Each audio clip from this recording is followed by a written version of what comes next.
Do you have a part handy? Nope. Okay, I'm going to be looking over your shoulder then. It's been a very long time since I've thought about this piece, so I'm going to need some visual reminders here. But it was excellent, really, really beautifully played, really well considered, and really excellent intonation, which is certainly a challenge in this piece. First chord, just because, of course, it is rather crucial.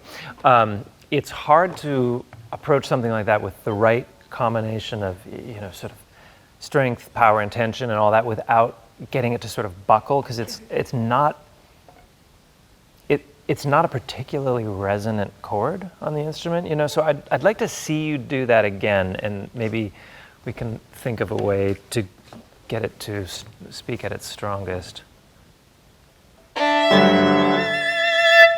Okay, so yeah, I think that the first time you played it, the A buckled. So this time you really sort of softballed the A.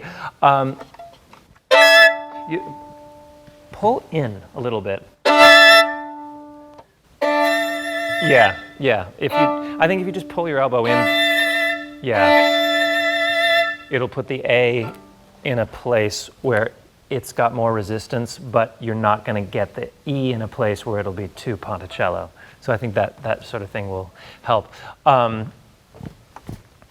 think that it was interesting. Like maybe it was partly getting into the swing of things, partly feeling your way around this room. And I'm sure you played in this room a lot before. But as it went on, I felt like there was just a better sort of projection of detail.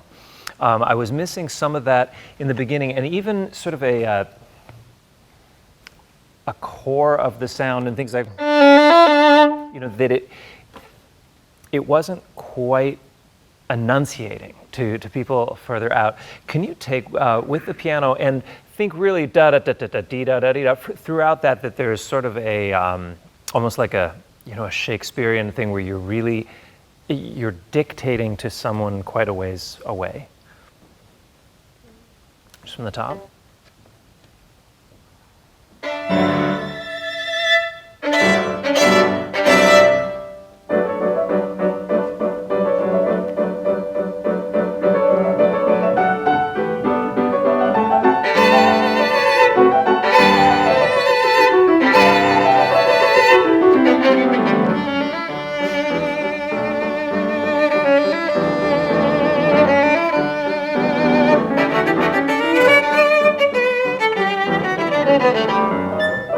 That was great. Terrific. The very first one, da da da da. I think maybe just a little bit more bow, and then these harmonics.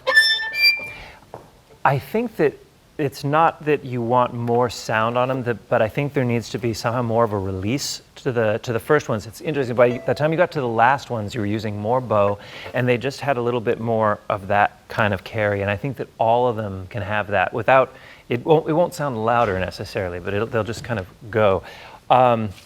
Sorry if I flipped through here.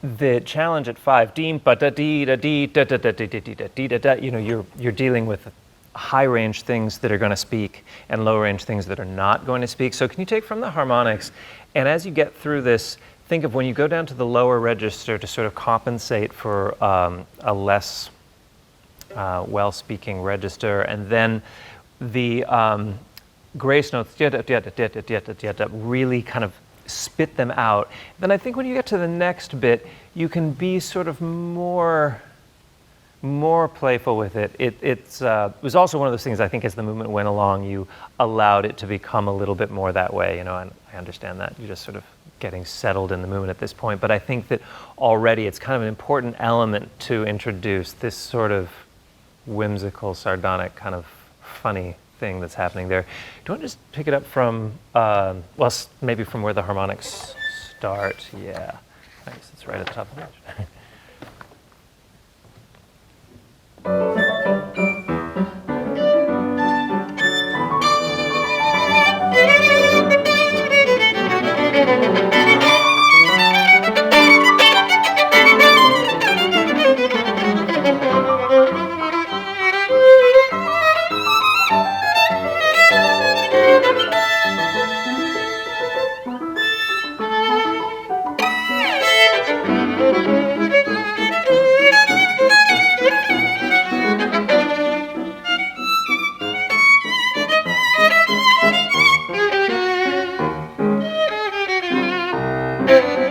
Great.